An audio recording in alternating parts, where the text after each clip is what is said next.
అధిక బరువు అనేక సమస్యలకు కారణం. సాహితీ యోగా ఆన్లైన్ క్లాస్ లో జాయిన్ అవ్వండి. చేస్తున్నారు, అది విచిత్రం. మేడం రీసెంట్గా వైజాగ్లో కొకైన్ కేసు పట్టుకుంది, ఈగల్ పట్టుకుని లాండ్ ఆర్డర్కి ఇచ్చినట్టున్నారు. దాంట్లో కొంతమందిని తప్పించే ప్రయత్నం జరిగిందని వార్తలు వచ్చాయి. నో వే, అసలు అలాంటి పరిస్థితులు రాబోదు. ఆ పొజిషన్లో ఎవరున్నా కూడా మేము చేసుకోవాల్సిన చర్యలు మేము తీసుకుంటాం. అందులో ఎవరిని తప్పించే పరిస్థితి అయితే ఎవరికి లేదు.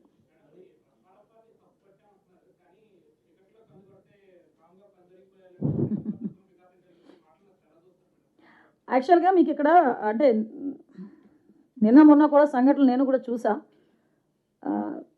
విషయం ఎలా అవుతుందంటే, ఆంధ్రప్రదేశ్కి ఒక బ్రాండ్ ఇమేజ్ని తీసుకురావడానికి మీరన్న ఆ పెద్ద ఆయనే 75-76 సంవత్సరాల వయసులో దగ్గర 18 గంటలు కష్టపడతా ఉంటే ఎట్టి పరిస్థితుల్లోనే ఆ ఇమేజ్ రాకూడదు, శాంతి భద్రత విఘాతం కలిగించేలాగా నోటికి వచ్చినట్టు మాట్లాడతామని చెప్పి చీకట్లో కన్ను కొడతారు, మళ్ళీ పైగా చీకట్లో ఎందుకు చంపుతాం, బయట చంపమని చెప్తాం అంటే ఈ టైప్ ఆఫ్ వర్డ్స్ ఉపయోగిస్తున్నారంటే నేను చాలా సందర్భాల్లో చెప్తానండి. మనం పొలిటికల్ లీడర్స్, మాజీ మంత్రి ఆ వ్యక్తి, ఒకానొక సందర్భంలో మీరు అడ్మినిస్ట్రేషన్లో అసెంబ్లీలో కూర్చొని అధ్యక్ష అన్నవాళ్ళు.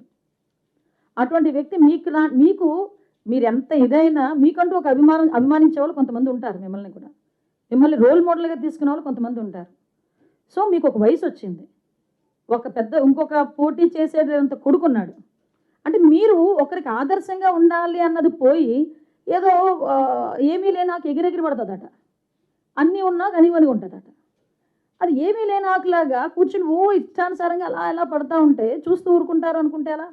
అలాగని మేము కేసులు పెట్టి మా పని మేము చేసుకుంటున్నాం అనుకోండి, గొగ్గోలు పెడతారు, అక్రమ కేసులు అంటారు. నువ్వు మాట్లాడేయచ్చు, మేము కేసు పెడతాం, అది అక్రమ కేసు అవుతుంది. ఎవరైనా దాన్ని యాక్సెప్ట్ చేస్తారా? ఆ వర్డ్ని యాక్సెప్ట్ చేస్తారా? చెప్పండి. నిన్న కూర్చొని మాట్లాడి చంద్రబాబు నాయుడు గారి గురించి ఎన్ని రోజులు బతుకుతాడు?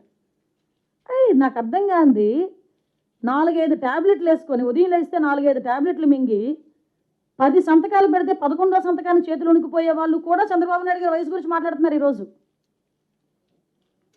చంద్రబాబు నాయుడు గారు వ్యక్తిత్వం గురించి మాట్లాడుతున్నారు.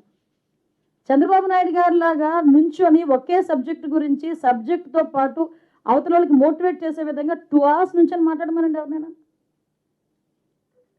మేము మాట్లాడాలనుకుంటే బాగుంది, మాట్లాడొచ్చండి. కానీ నేను ఇప్పుడు ఎందుకు కొంచెం ఆగుతున్నానంటే, మేము అనుకున్న థీమ్ ఒకటి ఈరోజు గాంజా విషయంలో, అది ప్రజల్లోకి వెళ్ళాలి. కాబట్టి ఇలాంటి విషయాలు ఏదైనా ఉంటే మాట్లాడడానికి నేను సిద్ధంగా ఉన్నా. నాకు కూడా చాలా ఉక్రోషంగానే ఉంది, మనసుకి బాధ అనిపిస్తుంది. ఉక్రోషం కూడా కాదు, మనసుకి బాధ అనిపిస్తుంది.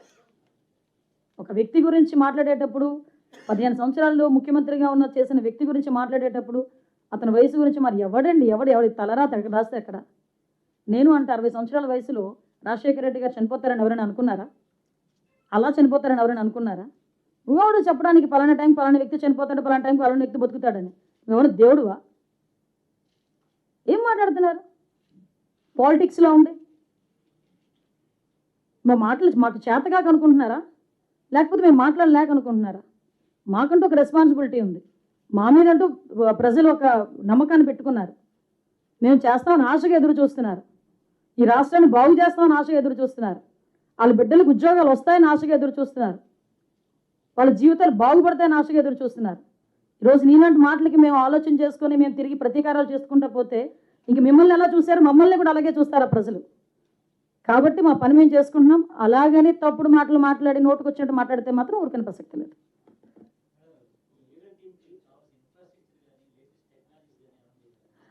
యాక్చువల్గా మ్యాక్సిమం అందించామని ఇంకొక కొంచెం టెక్నికల్ సపోర్ట్ని కూడా ఇవ్వాల్సి వచ్చింది.